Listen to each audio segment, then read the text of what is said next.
ஃப்ரெண்ட்வுட்ஸ் நண்பர்களுக்கு வணக்கம். விஜயபாஸ்கர் அவர்கள் எந்த பக்கம் போலான்னு குழம்பிட்டு இருக்காங்க. அதே மாதிரி பிரம்மாண்டமா சிங்கப்பெண் அதிரடிப்படை விழாவை ஏற்பாடு செஞ்ச தமிழக முதலமைச்சர் அவர்கள் ஃப்ரெண்டோட ஃபங்க்ஷனுக்கு போயிட்டு அதை ரத்து பண்ணிட்டாங்க. இது மாதிரி நிறைய பரபரப்பான சூழல்கள் அரசியல்ல நடந்துகிட்டு தான் இருக்கு. அதை பத்தி விவாதிக்கலாம் வாங்க. வணக்கம் சார். வணக்கம்.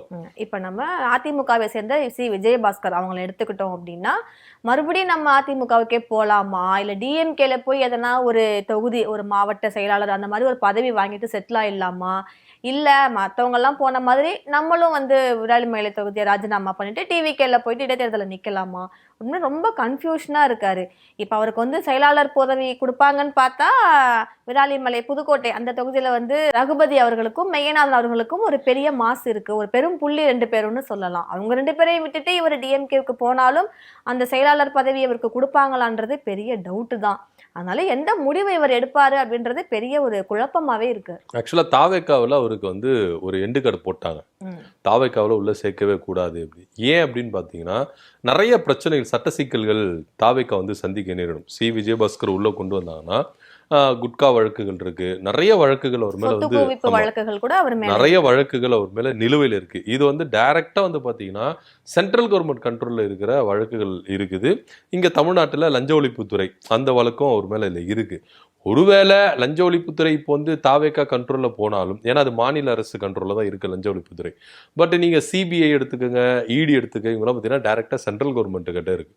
நீங்க ஒருவேளை தாவேக்காவுக்கு போனீங்கன்னா ஒரு கோபத்துல அமித்ஷா அவர்கள் ஒரு உத்தரவு போடுறாரு, சிபிஐ விசாரணை குட்கா வழக்கு தோண்டி எடுங்கப்பா இடி கிட்ட சொல்றாருன்னு வச்சுக்கோங்களேன்.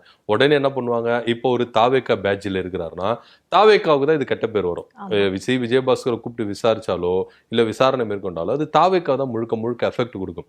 ஸோ அப்போ ஊழலாச்சின்னு சொல்லிட்டு வந்தார்ல விஜய் அவர்கள் இந்த பக்கம் அதிமுகவை. ஸோ இந்த ஒரு கரை படிந்த மனிதரை நம்ம சேர்த்துக்கிட்டோம்னா இந்த கரை நம்மளை பாதிச்சிரும் அப்படின்ற ஒரு ரேஞ்சில் தான் விஜயபாஸ்கரை சேர்த்துக்க வேண்டாம் அப்படின்ற ஒரு குரல் தாவேக்காவில் எழும்பியிருக்கு. ஸோ இதனால அவருக்கு அங்கே எண்டுகார்டு போட்டாங்க. இந்த பக்கம் அதிமுகவில் ரிட்டர்ன் போகலாம் அப்படின்னு பார்த்தீங்கன்னா எடப்பாடி பழனிசாமி ரொம்ப கரார் காட்டுறாரு. என்னன்னா, இழந்த பதவி இழந்தது தான், திரும்பவும் உங்களுக்கு நான் அந்த பதவி கொடுக்க மாட்டேன், அந்த இடத்த கொடுக்க மாட்டேன், நீங்க இஷ்டம் இருந்தா வாங்க அப்படின்னு சொல்லிட்டாரு. ஏன்னா எடப்பாடி பழனிசாமி கொஞ்ச நாளைக்கு முன்னாடி ஒரு அறிக்கை ஒன்று விடுறாரு. என்ன விடுறாரு, யாரும் நான் இவங்களுக்கு பதவி நான் பறிச்சல, அந்த பதவி அவங்களுக்கு அவங்க பேர் கீழே போட்டு அவங்கள விளம்பரப்படுத்த வேண்டாம் அப்படின்னு சொல்றாரு. உதாரணத்துக்கு எஸ்பி வலிமணி கோயம்புத்தூர் மாவட்ட செயலாளராக இருக்கிறாரு, அதே போல தலைமை நிலைய செயலாளராக இருக்காருன்னா அவருக்கு பேரு கீழே அந்த பதவி போடக்கூடாது, வெறும் எஸ்பி வலிமணி மட்டும் போட்டுக்கோங்க. அந்த பதவி அவர்கிட்ட பறிச்சுட்ட திரும்ப அந்த பதவி அவர்கிட்ட கொடுத்து அவர் விளம்பரப்படுத்தாதீங்க அப்படின்னு 25 பேருக்கு யாருக்கிட்டலாம் பதவியை பறிச்சாரோ அவங்களுக்கு எல்லாருக்கும் கொடுத்த ஸ்டேட்மெண்ட் ஒன்று இருக்குது. ஸோ அப்படி இருக்கும்பொழுது புதுக்கோட்டையில் நான் இருந்த இடத்துல இருக்கணும், நான் எவ்வளோ கெத்தாக இருந்தனோ அதே கெத்து எனக்கு வேணும் அப்படின்னு சொல்லிட்டு தான் அடம்பிடிக்கிறாரு சி.வி. சண்முகம். கொஞ்சமும் இதுல விட்டு இறங்காம நான் எடுத்த முடிவுல ரொம்ப உறுதியா இருக்கிறேன் அப்படின்னு சொல்லிட்டு கரார் கட்டுறாரு எடப்பாடி பழனிசாமி. ஸோ அதனால எடப்பாடி பழனிசாமி கிட்டையும் போக முடியாது, தாவேக்காவிலும் போக முடியாது. அப்ப எப்படி நம்ம அரசியல்ல நிலை நிற்கிறது அப்படின்னா திமுக தான் இருக்கிற ஒரே ஆப்ஷன். திமுகவில் போகலாம் அப்படின்னா, நான் திமுகவுக்கு வரேன்னா ஒரு கண்டிஷனோட வரேன். என்னன்னா, புதுக்கோட்டை மாவட்ட செயலாளர் எனக்கு பதவி கொடுங்க. ஆல்ரெடி நீங்க சொன்ன மாதிரி அங்க பார்த்தீங்கன்னா முன்னாள் சட்டத்துறை அமைச்சர் ரகுபதியும் மெய்யநாதன் அவர்களும் ரொம்ப கோல் வச்சிருக்கிறாங்க திமுகவில். அப்படி இருக்கும்பொழுது இவங்க 2 பேரும் எப்படி நம்ம பீட் பண்ணி வருது. இன்னொன்னு, நீங்க திமுக அப்படின்னு எடுத்தீங்கன்னா புதுக்கோட்டை மாவட்டத்தில் இந்த கட்டமைப்புகளை எப்படி நம்ம வலுப்படுத்தணும். ஸோ நிறைய இப்போ விஜயபாஸ்கர் உள்ள வராருன்னா ஒரு வகையில் பார்த்தீங்கன்னா திமுகவுக்கு இது ஆதாயம் தான். ஆனால் அப்படி இருக்கும்பொழுது நீங்க கட்சி ரீதியாக எப்படி நீங்க ஒரு கட்டமைப்பு கொண்டு வருவீங்க அப்படின்னு ஒரு சட்ட சிக்கல் இருக்குல்ல உங்களுக்கு இருக்கு. ஸோ அப்படி இருக்கும் பொழுது இது எல்லாத்தையும் எப்படி மேனேஜ் பண்ண போறாங்க திமுக? ஒருவேளை விஜயபாஸ்கர் வைக்கிற இந்த பெரிய டிமாண்டை ஒருவேளை இவங்க ஏத்துக்கிட்டாலும் அது எப்படி செயல்படுத்த போறாங்க அப்படின்ற ஒரு நிகழ்ச்சி இருக்குல்ல. ஸோ இது எல்லாமே பார்த்தீங்கன்னா விஜயபாஸ்கர் யோசிக்கிறார். ஏன்னா இப்போ நீங்க தாவேக்கா பக்கம் போனீங்கன்னா அங்க டேக் டைவர்ஷன் போர்டு, நீங்க உள்ள போக முடியாது, நீங்க வேண்டவே வேண்டான்றாங்க. இப்போ சி.வி. சண்முகம் கூட கொஞ்சம் இறங்கி வந்திருக்கிறாரு. என்ன, அந்த மாவட்ட கழக அலுவலக சாவி கொடுத்திருக்கிறாரு, அவரும் கொஞ்சம் இறங்கி வராரு. அப்போ என்ன பண்ணீங்க, நீங்க ஏறி நின்றீங்க, எடப்பாடி பழனிசாமியை எதிர்த்து நின்னீங்க. இப்போ என்ன பண்றீங்க, இறங்கி வந்துறீங்க. இப்போ நீங்க விஜயபாஸ்கர் போடுற ஒரு சின்ன ஒரு பொலிட்டிக்கல் டிராமா நான் சொல்றேன் பாருங்க. இப்போ 25 பேர் மேல அந்த 4 பேர் போக மீதி 21 பேர் மேலையும் கட்சித்தாவல் தடை சட்டத்தை வாபஸ் வாங்குறேன் அப்படின்னு சொல்லிட்டு எடப்பாடி பழனிசாமி தரப்பு சபாநாயகரை போய் சந்திச்சு ஒரு புகார் கொடுக்குறாங்களே, அந்த புகார் கொடுக்கிற நிகழ்வுல விஜயபாஸ்கர் இருக்கிறார். சட்ட சபாநாயகரை சந்திச்சு 21 பேர் மேலேயும் நாங்க கட்சி தாவல் தடை சட்டத்தை நாங்க வாபஸ் வாங்கிக்கிறோம் அப்படின்ற ஒரு புகார் மனுவை வந்து கொடுக்குறாங்க. அதுல சி விஜயபாஸ்கர் இருக்கிறார். எஸ்பி வேலுமணி, தங்கமணி, நத்தம் விஸ்வநாதன் போன்றவங்களாம் எடப்பாடி பழனிசாமி சந்திச்சு ஒரு போட்டோ எடுத்துக்கலாம், இதுக்கு ஒரு முற்றுப்புள்ளி வைக்கலாம் வாங்க அப்படின்ற பட்சத்துலதான் சி.வி. சண்முகமும் சி விஜயபாஸ்கரும் முரண்டு பிடிக்கிறாங்க. நாங்க வரல, சோ நீங்க அந்த வழக்கு வாபஸ் வாங்குற வரைக்கும் கூட இருக்கிறீங்க, வாபஸ் பெற்ற பிறகு நீங்க என்ன பண்றீங்க, இப்ப போக மாட்டேன் சேர மாட்டேன் அப்படின்றீங்க. சோ உங்களுக்குள்ள இருக்கிற அரசியல் என்னன்னா, சி விஜயபாஸ்கரும் அதே போல சி.வி. சண்முகமும் 2 பேரும் வைக்கிற கோரிக்கை என்னன்னா, எங்களுக்கு இழந்த பதவி வேணும், எங்களுக்கு இழந்த இடம் வேணும், இதை கொடுக்குறாரா இருந்தா நாங்க தாராளமா வரோம் அப்படின்னு. ஆனா எடப்பாடி பழனிசாமி இதை ஒத்துக்கு வர மாட்டேங்கிறார். தங்கமணியும் வேலுமணியும் இவங்க 2 பேரும் எப்படி இணைக்கலாம் அப்படின்ற ஒரு அண்டர் கிரவுண்ட்ல அவங்க என்ன பண்றாங்க, மூவ் பண்ணிட்டு இருக்காங்க. சோ இதுல கொஞ்சம் கொஞ்சமா இவங்க என்ன பண்றாங்க, இறங்கி வராங்க. இப்ப சி.வி. சண்முகம் கூட ராஜினாமா முடிவை விட்டுட்டாரு அப்படின்னு சொல்லிட்டு நம்ம பேசணும். அது இப்போ வந்து என்ன பண்ணிருக்காருன்னா, அந்த கட்சி அலுவலகத்தை புது மாவட்ட செயலாளர்கிட்ட கொடுத்திருக்கிறாரு. ஆமா, விழுப்புரம் அந்த அதிமுக ஆபீஸை வந்து பூட்டிட்டு கீ வந்து எடப்பாடி கிட்ட கொடுத்துருங்கன்னு சொல்லி கொடுத்திருக்காரு. ஆனா இது வந்து இல்ல நான் இந்த கட்சியை விட்டு நான் போறேன், டிவிகேக்கு போறான்றதுக்கான அறிகுறியா, இல்ல நான் சரண்டர் ஆகுறேன், பொறுப்பை நீங்களே எடுத்துக்கோங்க, நீங்களே இருந்துக்கோங்க, சரண்டர் ஆகுறாரா அப்படின்ற அறிகுறியா என்னன்னு குழப்பம். இல்ல, இவரு சரண்டர் தான் ஆகுறாரு, தாவேக்கா பக்கம் போக மாட்டாரு. ஏன்னா தாவேக்காக போனாலும் இவருக்கும் பயங்கரமான ஒரு சிக்கல் இருக்கு. ஏன்னா நிச்சயமா சி.வி. சண்முகம் தாவேக்காக போக மாட்டாரு. ஏன்னா தொகுதி மக்களை போய் சந்திச்சிருக்கிறாரு, நன்றி தெரிவிச்சிருக்கிறாரு. இப்ப ராஜினாமா பண்ணிட்டாருன்னா எந்த மூஞ்சி வச்சுட்டு அவர் போய் தொகுதி மக்கள் கிட்ட கேட்பாரு? நன்றி தெரிவிச்சுட்டு வந்துட்டாரு.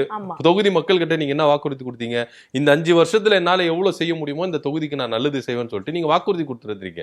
சோ ராஜினாமா பண்ணிட்டு திரும்பவும் ஓட்டு கேட்கறதுக்கு எப்படி நீங்க அந்த தொகுதிக்கு போவீங்க? சோ இதனால வந்து அவர் சி.வி. சண்முகம் வந்து இறங்கி தான் வராரு. எடப்பாடி பழனிசாமி கூட சேர்றதுக்கு அவரு இறங்கி வராரு. ஆனா எடப்பாடி பழனிசாமி இதுல கொஞ்சம் கரார் கட்டுறாருல, சோ இவரை கொஞ்சம் இறங்கி வரணும் அப்படின்னு சொல்லிட்டு தான் பிரிந்து சென்ற எஸ்பி வேலுமணிலாம் அவங்களாம் போன்றவங்கலாம் பண்றாங்க. ஏன்னா இப்போ அந்த மாவட்ட அலுவலகத்தையே தரமாட்டேன் அப்படின்ற கரார் காட்டியிருந்தாரு. இன்னைக்கு அவரே முன் வந்து கொடுக்குறாருல, புது மாவட்ட செயலாளர்கிட்ட கொடுக்குறாரு. சரி ஓகே, நான் புது மாவட்ட செயலரை அக்செப்ட் பண்ணிக்கிறேன், எனக்கு அந்த ஸ்தானத்தை கொடுங்க அப்படின்ற ஒரு ரேஞ்சுக்கு வராருல. சோ இது எல்லாமே மாறும். இப்ப சி விஜயபாஸ்கர் கூட இப்ப திமுக போறதுக்கான வாய்ப்புகள் அதிகப்படியா இருக்குது. ஒருவேளை இவர் கொடுக்குற டிமாண்டை திமுக ஏத்துக்கிட்டு அவருக்கு ஒரு முக்கியத்துவம் கொடுக்குறாங்க புதுக்கோட்டை மாவட்டத்துல அப்படின்னா, அவரு ராஜினாமா பண்ணிட்டு போயிடுறாரு. ஆனா அவர் வந்து டெக்னிக்கலா அடிக்கிறாரு. சி விஜயபாஸ்கர் பாத்தீங்கன்னா டெக்னிக்கலா அடிக்கிறாரு. நான் தொகுதி மக்கள் கிட்ட போய் கருத்து கேட்க போறேன், என் கூட எலெக்ஷன்ல வேலை செஞ்சவங்க கிட்ட நான் போய் கருத்து கேட்க போறேன், இத்தனை வருஷமா கட்சி ரீதியா என் கூட பயணிச்சவங்க எல்லார்கிட்டையும் கருத்து கேட்டுட்டு தான் நான் முடிவு எடுக்கிறேன். அவரா முடிவு எடுக்கல, இந்த 4 பேர் முடிவு எடுத்தாங்க. ஆமா, இவங்க கிட்ட எல்லாம் கருத்து கேட்டுட்டு அவங்க என்ன சொல்றாங்களோ, திமுக போய் சேர சொன்னா நான் திமுக சேருவேன், தாவேக்கால போய் சேர்ந்து தாவேக்கா என்ன அக்செப்ட் பண்ணிச்சுன்னா நான் தாவேக்கால போய் சேருவேன் அப்படின்ற ஒரு கோரிக்கை தான் அவர் முன்வைக்கிறாரு. சோ பார்க்கலாம் என்ன நடக்க போகுது அப்படின்றத நம்ம பொறுத்து இருந்தா பார்க்கணும். அடுத்ததாக நம்ம ஏற்கனவே பேசின ஒரு இதுதான், அண்ணாமலை அவர்கள் வந்து ஒரு புதுசா கட்சி ஆரம்பிக்க போறாங்க, அதுக்குன்னு ஒரு கொள்கை இதெல்லாம் ரெடி பண்ணிட்டாங்க. இப்போ ஆன்மீக பயணமாக நேபாளம் போயிருக்காங்க. அது போயிட்டு வரும்போது அவர்களுடைய சூப்பர் ஸ்டார் ரஜினிகாந்த் அவங்கள போய் மீட் பண்ணி அவங்கள கலந்து ஆலோசிச்சு, ஏன்னா அப்பையிலேருந்தே ரஜினிகாந்த் அவர்கள் அண்ணாமலை அவர்கள் வந்து ரொம்ப துடிப்போடு இருக்கிறாங்க, சுறுசுறுப்பாக இருக்காங்க அப்படின்ற மாதிரி ஒரு சின்ன அபிப்பிராயம் அவர் மேலே வச்சிருக்கிறதுனால நான் அவங்கள்ட்ட கலந்து ஆலோசிச்சுட்டு வந்து என்னுடைய கருத்தை நான் சொல்லுவேன்ற மாதிரி அவர் சொல்லியிருக்காரு. ஏன்னா அவர் வந்து பிஜேபியை எதிர்த்து அந்த மும்மொழி கொள்கையாக இருக்கட்டும், இல்லை சிபிஎஸ்இ ஸ்கூலில் ஹிந்தி இந்த மாதிரி விஷயங்கள்லாம் அவர் வந்து எதிர்த்து பேசினதுனால கட்சி மேலிட வந்து இவர் மேல அதிருப்தியில தான் இருக்குது. என்ன இருந்தாலும் பிஜேபி இருக்கிற ஒண்ணு நம்ம தமிழ்நாட்டுக்கு தெரிய வச்சவர் வந்து இவர் தான். இளைஞர்கள் மத்தியில கொஞ்சம் இவருக்குன்னு ஒரு மாஸ் வந்து இருக்கு இன்ன வரைக்குமே. அவங்களே தான் இவருக்கு வந்து கட்சிக்கான பேரு, கட்சிக்கான கொள்கை, கொடி எல்லாமே அவங்க வந்து ரெடி பண்ணாங்கன்னு சொல்லலாம். இப்ப நேபாளம் போயிட்டு வந்து இவர் தனி கட்சி ஆரம்பிச்சு திருச்சி கிழக்கு பகுதியில நிக்க போறதா ஒரு செய்தியும் வந்திருக்கு. ஆக்சுவலா நீங்க ரஜினிகாந்த் எடுத்துட்டீங்கன்னா ஒரு கட்டமைப்பு வந்து ஒரு கட்டமைச்சார். அரசியல் கட்சிக்கு நான் வரேன், இப்ப இல்லைன்னா எப்ப வர போறேன் அப்படின்ற ஒரு விஷயத்த விஜய்க்கு முன்பாகவே அவர் வந்து கையில் எடுத்தாரு. கையில் எடுத்து பல பரபரப்புகள் இருந்தது, நிறைய எதிர்பார்ப்புகள் இருந்தது. அவரு மட்டும் கட்சி ஆரம்பிச்சிருந்தாருன்னா அவர் முதலமைச்சரா இருந்திருதுன்னா வாய்ப்புகள் இருக்குது அப்படின்னு தான் நம்ம சொல்லணும். ஏன்னா அந்த அளவுக்கு தன்னுடைய ரசிகர் மன்றத்தை பயங்கரமா கட்டமைச்சாரு, அரசியல் ரீதியா கட்டமைச்சு இப்பவும் இருக்கிறாங்க. பட் அவர் என்ன பண்ணிருக்காரு, அதை கலைக்கல. அப்படி சொல்லியிருக்காங்கட்டி இன்னும் அதுலதான் செயல்பட்டு இருக்காங்க. மாவட்ட செயலாளர்கள், மாநில செயலாளர்கள் அப்படின்றதுல அவங்களே என்ன பண்றாங்க, ஸ்டேபிளா இருக்கிறாங்க. ஸோ இந்த கட்டமைப்புல நம்ம போய் உக்காந்துடலாம் அப்படின்ற ரேஞ்சில் தான் அண்ணாமலை அவர்கள் செயல்படுறாரோ அப்படின்ற ஒரு சந்தேகம் எல்லார் மத்தியிலும் இருக்குது. இப்போ அண்ணாமலை சமீபத்து கால நீங்க அரசியல் எடுத்துட்டீங்கன்னா பாஜகவுக்கு ஒரு எதிரான ஸ்டாண்டில் தான் அவர் இருக்கிறார். இந்த மும்மொழி கொள்கையா இருக்கட்டும், சிபிஎஸ்இ பள்ளியில 9ஆம் வகுப்புக்கு 3வது மொழி அப்படின்ற இந்த விவகாரத்துல அவர் வந்து ஒரு பாஜகவுக்கு எதிரான ஒரு ஸ்டாண்டில் இருக்கிறார்.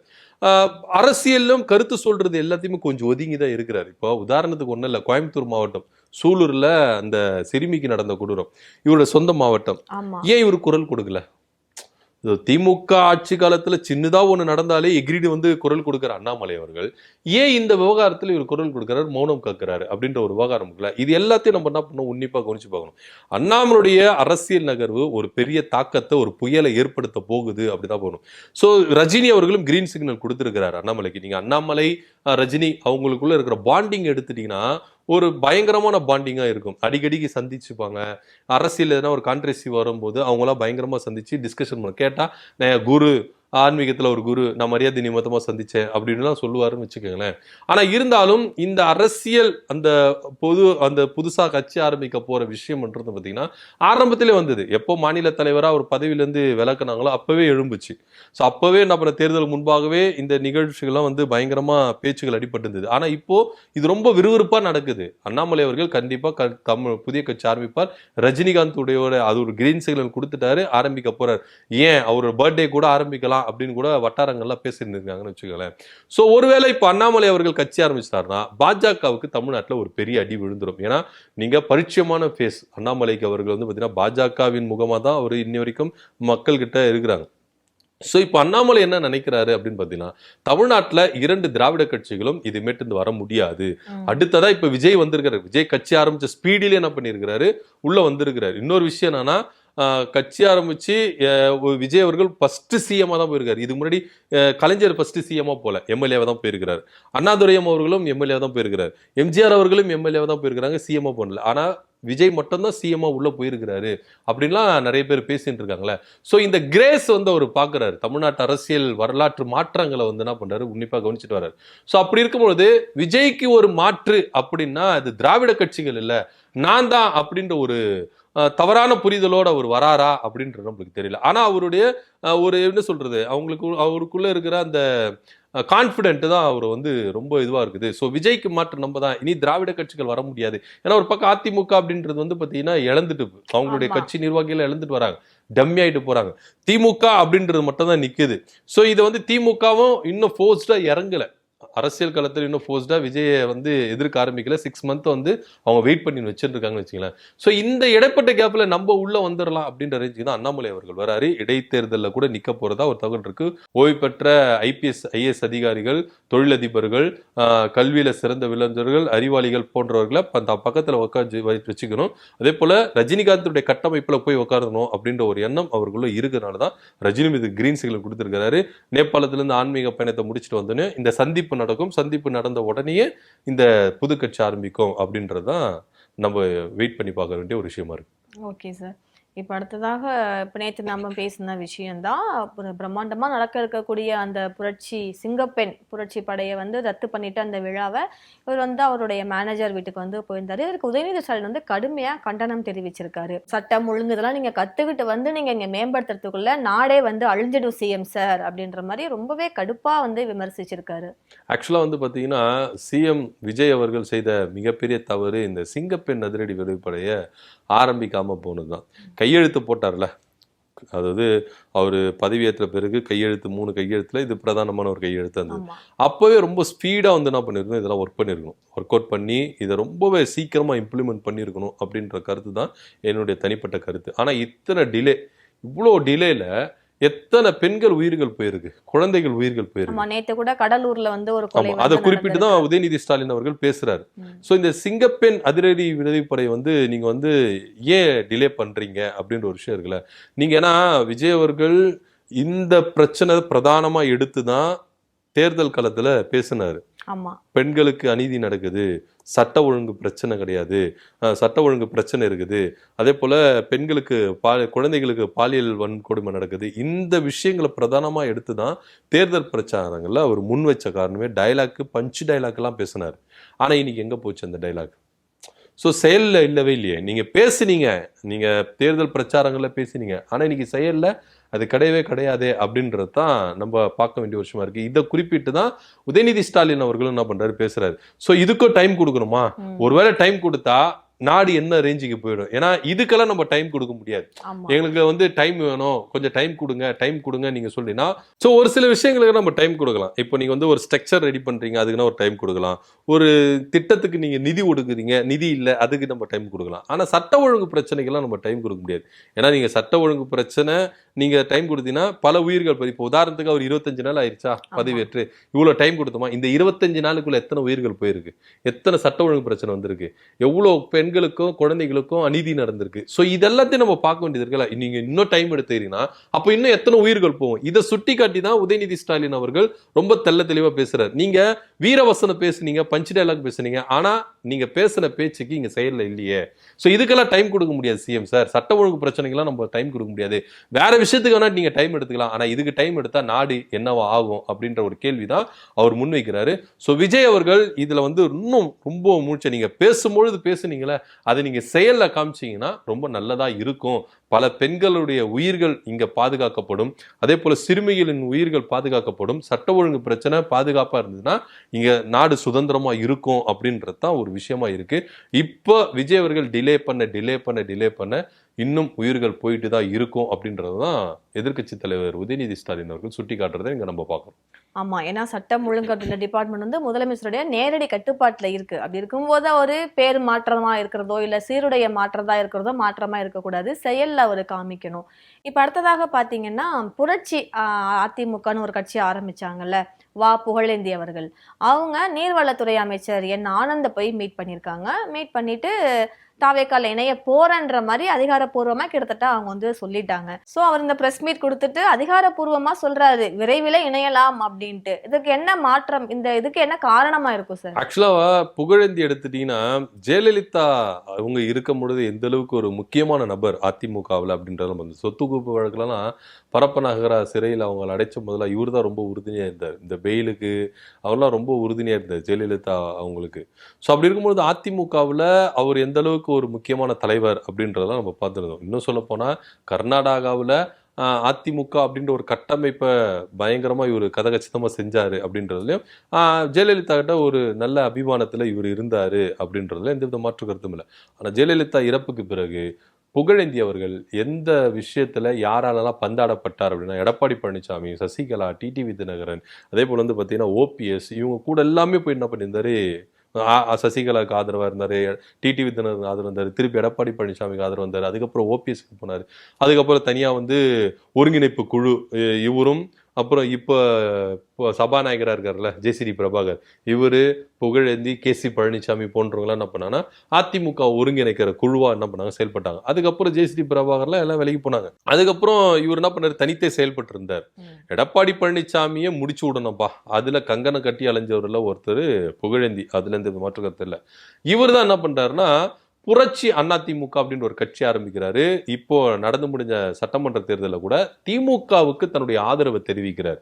ஸோ திமுகவுக்கு ஆதரவு தெரிவிக்கிறாரு, தொடர்ந்து செயல்படுறாரு. ஆனா இவர் இப்ப திடீர்னு என்ன பண்ணிக்கிறாரு, அந்தர்பல்ட்டி அடிச்சு தாவேக்காவில் இணைய போறதை அதிகாரப்பூர்வமா சொல்லியிருக்கிறாரு.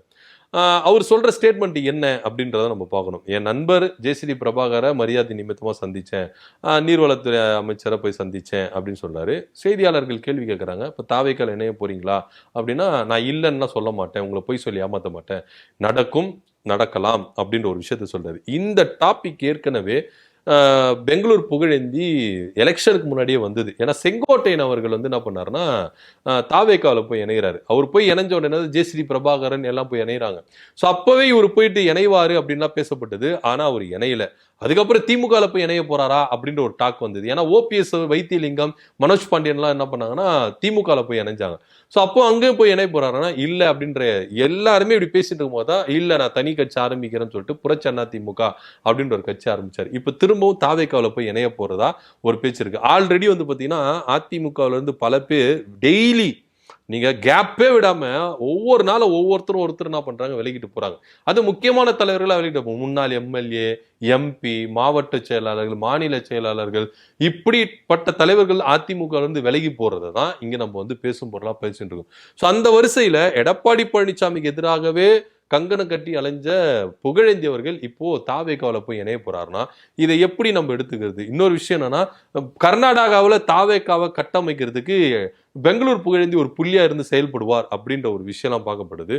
செங்கோட்டையன் இவருக்கு பின்னாடி இருந்து இயக்குறாரோ அப்படின்றதெல்லாம் பார்க்கப்படுது. ஸோ பெங்களூர் புகழேந்தி தாவேகாவில் போய் இணைஞ்சா கண்டிப்பா ரெட் கார்பரேட் போட்டு அவங்க என்ன பண்ணுவாங்க, வரவேற்பாங்க. ஏன்னா பெங்களூர் புகழேந்தி இங்கேயும் சரி கர்நாடகாவிலும் சரி எந்த அளவுக்கு ஒரு உறுதுணையா இருந்தார், அதிமுகவில் அறியப்பட்ட முகமா இருந்தார் அப்படின்னும் போது தாவேக்கா அவங்களை யூஸ் பண்ணிப்பாங்க அப்படின்னு தான் பார்க்கணும். ஸோ கூடிய விரைவில் பெங்களூர் புகழேந்தி போயிட்டு தாவேக்கால இணைய போறார் அப்படின்றதுல எந்த மாற்றுக்கிறது இல்லை. நாளைக்கு என்ன அரசியல் நிகழ்வு அப்படின்றத நம்ம நிகழ்ச்சியில அலசி ஆராயலாம். நன்றி, வணக்கம்.